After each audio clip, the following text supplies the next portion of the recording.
Hi, everyone. Welcome to the webinar today. We're going to talk about localization governance and finding the sweet spot between regional and central needs. Before we get started, just a little bit about me. As you saw before, that's me. And as Andrew mentioned, my name is Sonia Zamborsky, and I'm the Director of Product Field Support and Communications for the Digital Globalization Business Unit at Marriott International, which is kind of a mouthful. And in plain English, then, the communications conduit between the global websites team here at Marriott headquarters in Bethesda, Maryland, and our e-commerce and marketing teams in the field. This year in particular, I'm focused quite a bit on process and operating model improvements, particularly around the issues of translation and localization. And I like to call myself the chief dot connector. So let's dive in to the topic du jour. So you want to improve your localization strategy. Maybe you should get corporate headquarters out of the way and let the regional experts do their thing. That's something of a controversial statement, especially if your company is as tightly centralized as Marriott is. The truth is, most global organizations are trying to find the balance between a centralized and a decentralized operating model. And finding the sweet spot can sometimes seem like a quest for the Holy Grail. Today I'm going to walk you through how we're handling this quest at Marriott. Marriott's a pretty familiar brand, at least to a US audience. The company's been around since 1927. We have over 4,000 hotels across nearly 20 brands in more than 72 countries.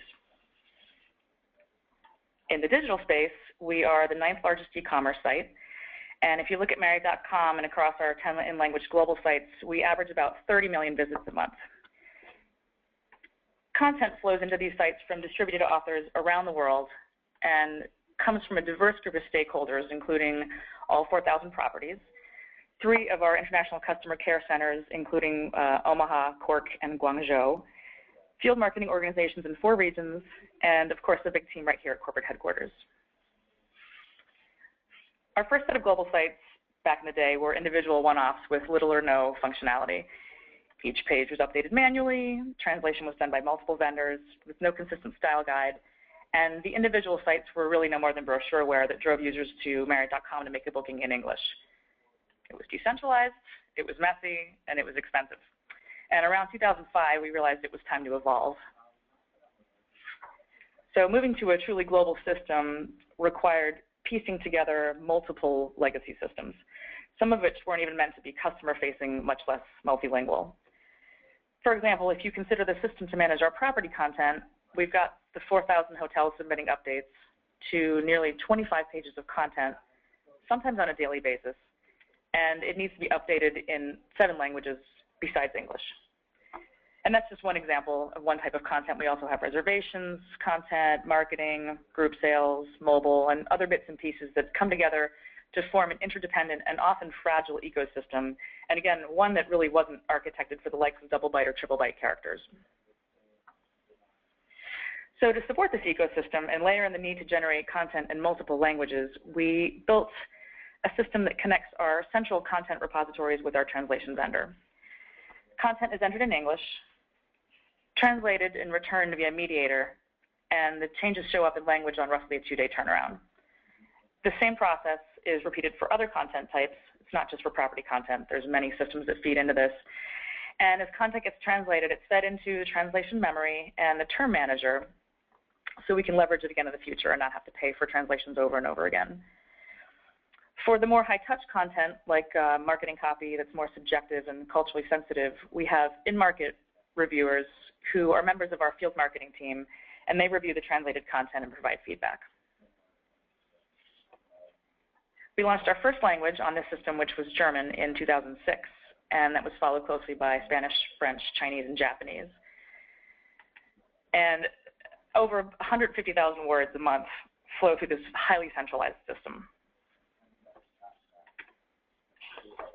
We're pretty proud of ourselves. However, after that initial "if you build it, they will come" period of growth that Andrew was mentioning, we began to see some declines.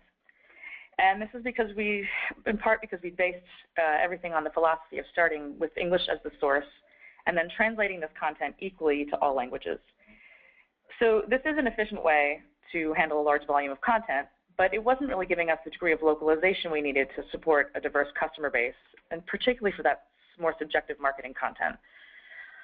Also, if you consider that our fan base of loyal customers, those who know and love the Marriott brand, mostly they're in the US. Across the rest of the world, we just don't have the same brand recognition yet. So in order to appeal to these global markets, the site content not only needs to be in the correct language, it needs to be localized to the market, to the level of brand awareness. Those of you who attended Leona Frank's webinar last month will recall some of her great examples about localizing campaigns in order to achieve success in the market and make sure that you're really targeting the local folks. She also mentioned the myth of the global consumer, which is so true. One size does not fit all. So realizing this, we spent several months last year interviewing marketing and technology leaders in other Fortune 500 companies. And what we discovered is that they were all struggling with the same issues.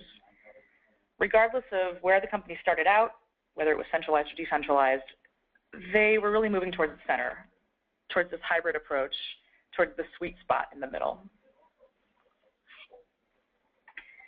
These were some of the considerations and repeating themes that we heard pretty much across the board from all these companies. So knowledge management, for example, how do you share best practices and lessons learned across a truly global team? Governance, how do you make sure your branding and your core values stay intact, even if the marketing message is tailored to the local market? Location of your subject matter experts, so which roles sit at headquarters and who's on the ground? And this isn't just for content and marketing roles, but it also includes IT, project management, and specialized roles like search engine optimization and loyalty programs. And finally, translation versus content authoring, the grudge match. When does consistency trump localization and vice versa? And how do you decide that? So back at Marriott, we realized that while some centralization is necessary, in order to give our sites the rocket fuel they needed, we had to loosen up our white knuckle grip a bit. But then the question was, where do we start? So we took a look at our operating model, and we examined the areas of people, process, and technology. Technology, as we saw from the previous slides, is a complex beast. And particularly at Marriott, it's layers and layers of complexity. So here we've got a larger team that's tackling replatforming of the major systems and investigating this from a longer-term project. It wasn't really in the scope for what we were doing with the operating model. If you look at people, for us, that includes our resources at corporate, as well as our regional marketing and e-commerce staff, and the folks in our hotels. We're really fortunate to have lots of enthusiastic resources out in the field. They know their market, they speak the language, they want to get involved, and they want to take ownership to help these global sites succeed. It really is part of their mission as well. However, to convince the senior leadership to redistribute assignments or even hire new people to fill the gaps, we really had our work cut out for us. So for the near term, my team decided to start with process. It's the area that we have the most control over, and it seemed like we'd have some opportunities to enact some small changes and some quick wins to prove out our case. So we set about the very unsexy work of documenting the current state process for two key areas: homepage updates and campaign landing pages for local deals. Historically, these two areas have been fraught with pain points, which we validated through additional stakeholder interviews, and we found that nobody was particularly happy. The regions spent a lot of time and money getting headquarters to produce and update the content areas, and then after all that work and frustration, when the corporate team looks at the numbers, the resulting pages have high bounce rates and low conversion. Still, to drive the point home a little bit further, this is what it looks like from a process and workflow perspective. I'm not going to bore you with the details. We're not going to get into the nitty-gritty here, but once we mapped out the whole thing end to end, it was clear that we were taking far too long and spending far too much. And this was mostly because we at corporate were inflicting extra processes on something that corporate didn't need to be so involved with. As we examined where in the process things were going wrong, we sort of color-coded, and the red areas indicate the highest amount of pain for each step. And as you can see here, there's a lot of unnecessary red for both the homepage and the landing pages. Double fail, or as it's sometimes referred to in process management circles, a sea of waste. And I love that term. We're talking about extra steps means extra costs, and that means waste. And when we quantified exactly what each step was costing the company, that's really when our senior leadership sat up and finally took notice. It was a real aha moment. The processes that made sense for Marriott.com, meaning English content for a North American audience, just didn't work for our global sites. Plus, that English-first translation system, while very handy and efficient for high volumes of repeated content, wasn't allowing us the degree of localization that we really needed for our marketing campaigns. So, in moving forward, we looked at these two basic hypotheses. The first, more localized content will improve site metrics like conversion, bounce rates, that kind of thing. And the second was that decentralizing control over the content will improve operational metrics such as speed and cost, and ultimately employee satisfaction. So this isn't rocket science, right? But it is a pretty big philosophical shift considering Marriott's centralized roots. So how do we get there? Well, obviously not like this. We realize that we can't solve the world's problems all at once. And keeping in mind this mantra of quick wins, we've got several small experiments in the works for this year, and I'm going to walk you through one of them, which is our campaign landing page pilot. So we are using a third-party vendor to build a tool that easily generates these campaign landing pages. The landing pages house regional deals. That's temporary content. It lives for about 2 to 3 months at the most, sometimes less. The content really needs to be localized, and in some cases there's not any need to have a version in English because the campaign might only exist for one market or language.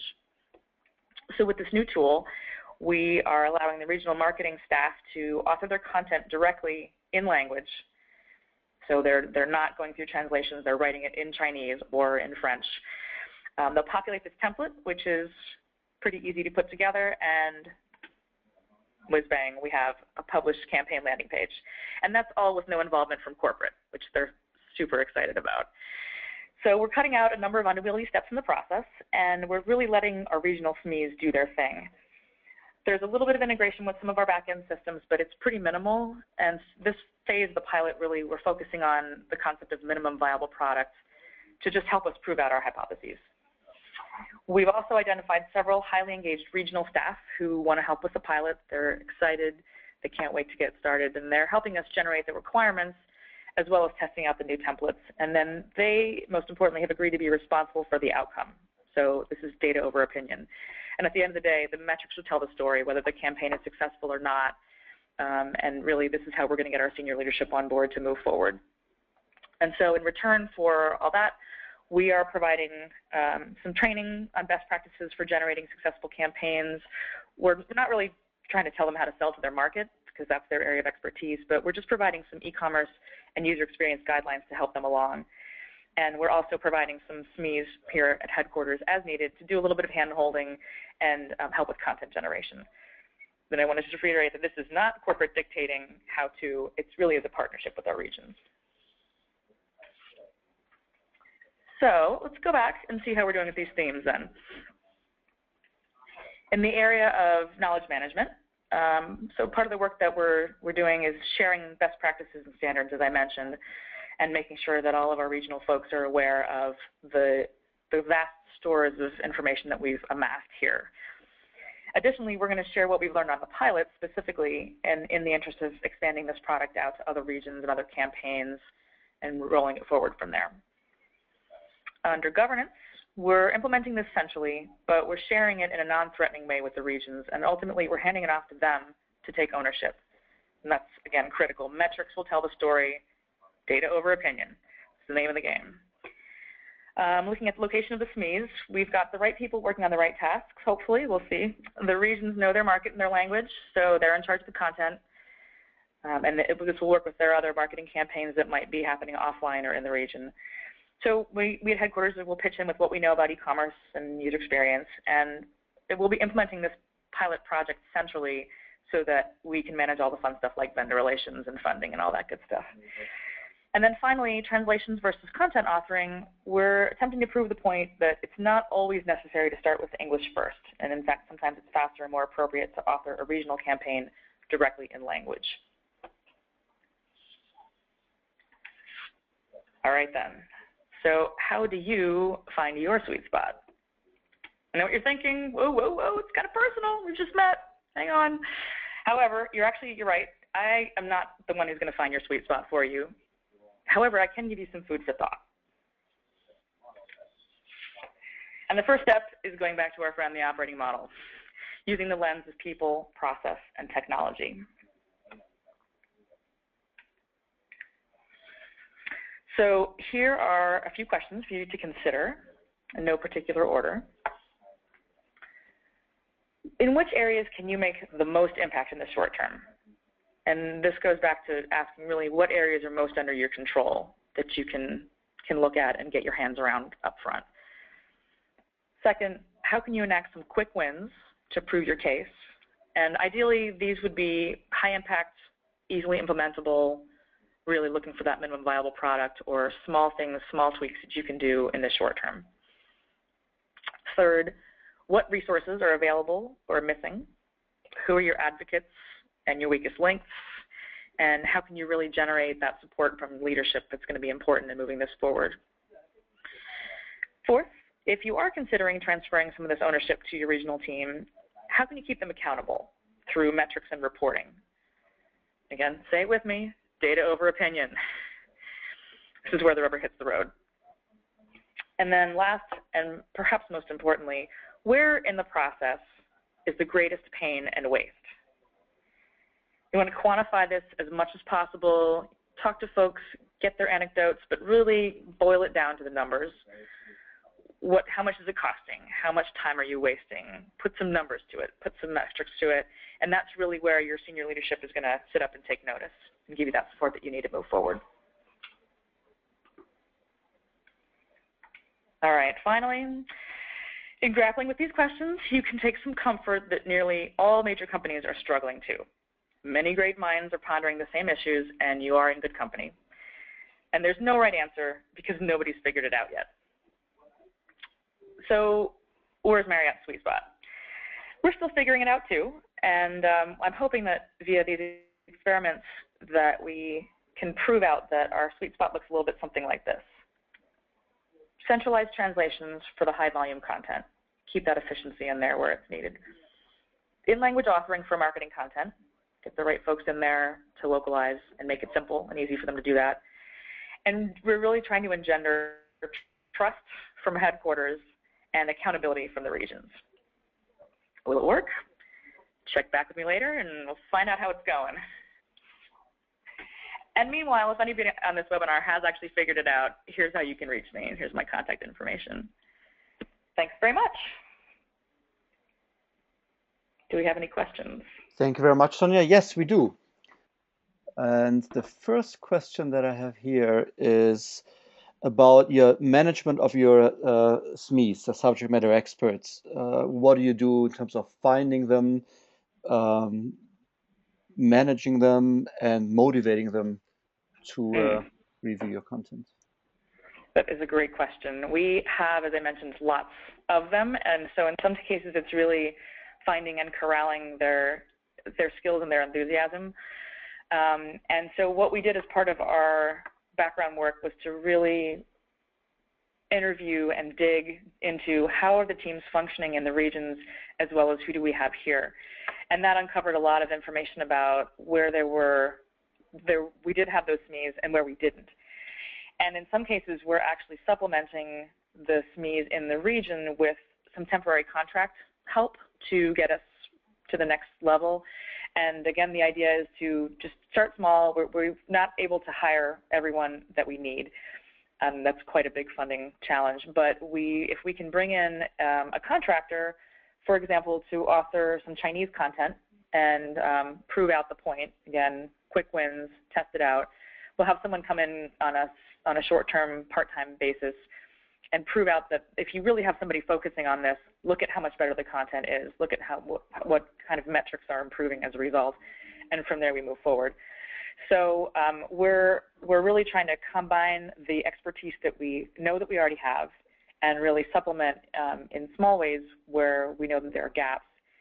And then the key thing is, again, with the knowledge management, bringing together all the information and sharing so that the SMEs that are out there don't feel like they're just sort of hanging in the wind, and that we are giving them help when needed, but not burdening them with the process. Great, thank you. Also, here's a question. Can you tell us which content-based tool you're using to develop your landing page content? We're actually working with a vendor called Pika9, and they've got something called Campaign Drive that we've actually been working with them in other parts of the company. So it was kind of a find that that someone on my team actually had been researching, do we try to generate a new template in-house? Do we go with something more sort of like a WordPress solution, or do we end up with the Pika9 solution, which it turns out that they're integrating with some of the key back-end systems, and they're already a vendor in our system. They have the paperwork's been done, so it was much easier to get them up and running, and they've been very nimble, and they're very quick in pulling together this pilot for us. So we're hoping that the combination of really simple WYSIWYG tools, easy to implement and not needing any additional training in our very complex content management system, and something that can go out there and we'll pilot it. We'll try a little bit here, a little bit there in the different regions, try some campaigns and test and see how it goes. But the idea is that if the first phase goes well, then we'll evaluate and decide if we want to bring this in-house or if we want to continue with the same vendor.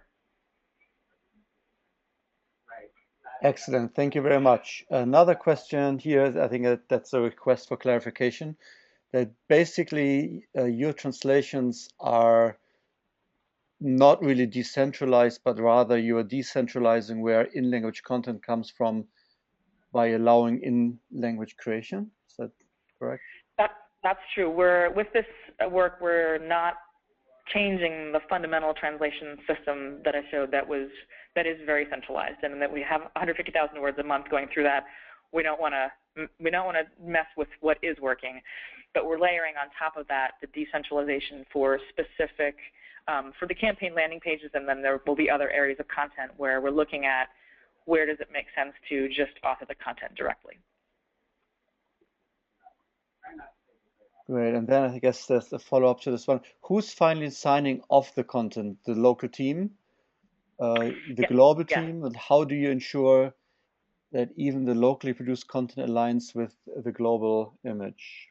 That is a great question, and that's where there's that sort of loosening the white-knuckled grip, and also there's some trust involved. So for the pilot, for these landing pages, the regional teams it's a fully self-service model. They're doing, we may help them here and there if they need our help, but we are trusting them that they know what they're doing, and that if they don't know what they're doing, the metrics will show, and they'll be able to see very quickly and hopefully make changes as needed on their end as well. But the idea is that they're on their own to publish the content in language, and that we are not going to get involved. And that's taken a little bit of it's a philosophical change, and the idea of this being a very small pilot hopefully will allow some of that trust to flow. So we'll see how it goes. The campaigns haven't started yet, so I can't really report on how they're doing, but the idea is that for these specific campaigns, the regions will have ownership and accountability as well. There are other more centrally put together, more global campaigns in the true sense of the word global, that will work the same way, sort of English first, and they'll be more tightly controlled here. Those are sort of more of a high-profile, big campaigns, and so we're not giving away the keys to the castle entirely, but we are going to sort of start small and see how it goes. Great, thank you. How did the pilots change your communication approach and frequency, as well as your global editorial calendar? In addition to the regular communication vehicles that we have with the region, so we have monthly calls with certain teams, and we have a newsletter to send out sort of our successes, we are meeting regularly with the pilot teams, and then distributing, sort of after the first wave of work, we'll distribute the findings to all of the marketing teams.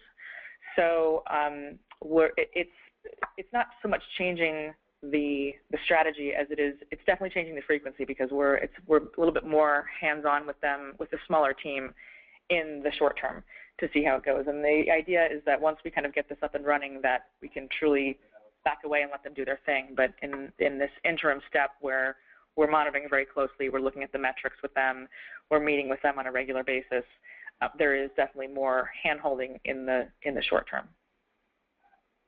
Do you use transcreation of marketing content, or do you let the regions create their own content directly for marketing materials? We do use transcreation, and there's translation as well as transcreation, and then there's content authoring are kind of the options for getting the content out there in language. And prior to this work, we had been doing more translation and transcreation if it was a marketing promotion that really needed to be more localized and but still was based on an English source content. And so in moving forward, we're really looking to see where it makes sense to just break away from that completely and just have the content written directly in the language that it's going to end up in. Which Sure. CMS are you using? We're working with Vignette currently, and actually that's one of the big replatforming projects this year. We're evaluating whether we want to stay with Vignette or go with something else. And as I mentioned, that there's a big team in a different part of the building that's working on that, although the global team is putting as much input as we can into that to make sure that we have a very flexible system and that we take translations into account as we move forward with whatever the new CMS will be. And how do you manage your localization budget globally? Do you control it at all? Funding is a wonderfully complex topic, and we have marketing funding that comes sort of from a central place that's used for a lot of our globalization work. And in addition, the regions have their own marketing budgets to use for certain things. So we really do have to balance back and forth who's paying for what and making sure that it's fair. If one region gets something, then they all get something similar, and then we're not playing favorites. And the funding is something that is really complicated here. And so with the pilot work, we're funding the project work out of our central budget, but anything that happens in the regions, if they want to work with an agency to generate some imagery or even the content, then that's up to their budget to handle. Okay, and what's your reporting structure to report back to your global network of stakeholders? Well, we have, as I mentioned, these monthly calls with everyone from the VPs of brand marketing and e-commerce down to the folks working in the trenches. And we use those calls to communicate performance, what's happening with product enhancements, and the operating model and pilot experiments. So we do have regular checkpoints with the larger team to kind of keep them apprised of what's going on. And then, like I said, we have sort of more targeted calls with the participants who are working on the pilot. And once we have some numbers to look at, then it's going to get a lot more interesting. Right now, we're just sort of setting things up and trying to make it clear who's going to work on what and what the time frame is. But templates are supposed to start to be ready around the summer time frame. We'll start to see some campaigns going out there. So as we get the metrics coming in, we're going to probably have more juicy conversations to look at what's really happening and are these campaigns succeeding and how long is it taking to get these campaigns out the door and that kind of thing. Great, thank you. We have five more questions here, Okay. and we are we have a lot of time still, so we have time for all of those. Sure. Do you use a translation management system, and how much reuse do you get out of it with your content creation approach? We do have a translation memory as well as term manager and glossaries and other tools to make sure that all of our branded terms are correct and that we're leveraging past translations. And the amount of reuse depends on what kind of content it is. We have a lot of the property content, for example, is fairly repetitive. You have similar kinds of things in the hotel room pretty much across the world. So the descriptions of the types of hotel rooms or the types of rates, what you get with each rate, is there breakfast included, that kind of thing. That's all repeatable content, and we do leverage the translation memory quite a bit for that kind of content. And then for the one-offs, for the more subjective, the more marketing content, or things that really are targeted to a particular region, then it's used less, although everything that goes through our translation system is leveraged against the memory to make sure that we are making use of content that's already been translated. Great, thank you. What metrics are you using to measure the regions, and which one are the most effective?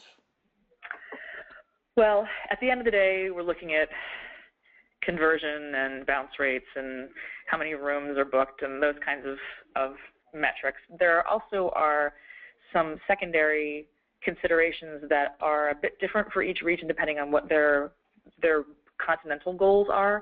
So, for example, in some areas, they might be really focused on meetings and events. And that might not be about booking hotel rooms. It might be about booking a wedding, a ballroom, or catering, or other numbers that we don't necessarily measure through our global digital platform. And so it's a combination of, there are consistent metrics across the board that we look at we actually look at them each week. We meet and we look at how is the French site doing, how is the German site doing. But there are also these other metrics that we compare and check in with the regions on to see how they're doing against their own goals, to make sure that we keep in mind their own unique priorities, and that sometimes there's something that we hadn't been thinking about from the central perspective that we really need to be more aware of, and that may lead to some product enhancements, or it may lead to a shift in our strategy. So we do stay very closely aligned as much as possible with the regional goals, as well as letting them know how each site is doing against our central metrics. So here's a question about cost and time savings. What are you aiming at, and are you at liberty to share? I'm not at liberty to share the specifics, but I will say that from a cost perspective, we struggled a little bit with how to quantify each of those steps in that gigantic process chart, because part of the problem is that the process isn't consistent. So something that should take a day maybe sometimes takes a week, or sometimes it takes an hour. And so the consistency and the timing is really, I think, are going to be our key metric for success for this first part of the project. So if we have 10 steps, and really there should be 3, if we can boil that down. And then we can start to look at, okay, well, what is the actual cost for those 3 steps, and how does it compare with what we were looking at for the 10 steps? So it's a little bit, we're sort of starting from scratch here, and I feel like once even just putting together that process diagram for both of those 2 content areas was really like eye-popping for a lot of folks in this building. They just had no idea that that's what was going on in terms of the process. So having a baseline and a starting point is critical, even if you're just scratching out on a napkin. And so we identified a couple of those key red areas that we thought were providing the least amount of value and were costing the most amount of money. And so those really are the areas that we're targeting, and we want to chop off X number of dollars from the cost, but we really are looking at the before and after, comparing current state with all that red with hopefully future states that will be a lot more green and a lot fewer boxes and a lot fewer people involved.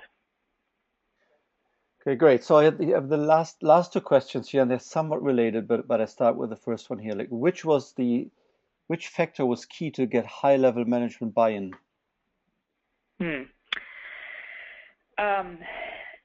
That looking at that process and putting some kind of a cost to it, and also Marriott does take very seriously associate satisfaction. We have a survey every year. There are scores. It's part of our goals to improve those scores. So looking at how happy are the people, or unhappy are the people who are working on this process was a big part of it. But also, I think really at the end of the day, it was end to end. This process is taking X number of weeks when it should be taking X number of days, and it's costing roughly this amount in the worst case scenario when we just don't think it should be costing that much. That was the kind of the final straw for some of particularly the senior leadership who have the authority over, all right, well then let's try this vendor tool, let's get it done, where maybe it would have been languishing as a not a very high priority item. That we really got the ear of the folks who have the influence. And at the end of the day, the metrics of cost savings and time savings were what they wanted to hear about. And they now are expecting us to come back and show that we've made improvements there. So we're on the hook for that. What was your biggest aha moment on your journey? That is a great question, and sometimes I've been working at Marriott since about 2005. So I sometimes having been in the trenches myself, get a little bit jaded with, this is just how things are here. We have this bureaucracy. We have, I get sort of resigned. But I was very pleasantly surprised in presenting these these crazy process documents. We actually printed them out on poster paper and hung them up on the wall. People were really excited to see, oh, wow, this is how things are, and this is a clear picture of it, and this is where we need to go. And the team has gotten behind it, the leadership has gotten behind it. People are talking about this, they're excited. It was really quite eye-opening for me that there was so much enthusiasm for something that is a pretty dry topic at the end of the day, process improvements. Okay, but everybody really sees the need to move forward, and particularly when they see it clearly spelled out and where the problems are, there's been a ton of support. So I think just, again, leveraging the enthusiasm and the skills and the folks that you have on your team, I can't emphasize that enough. It's been really fantastic here, and I think it's really what's going to get us to the next level on this project.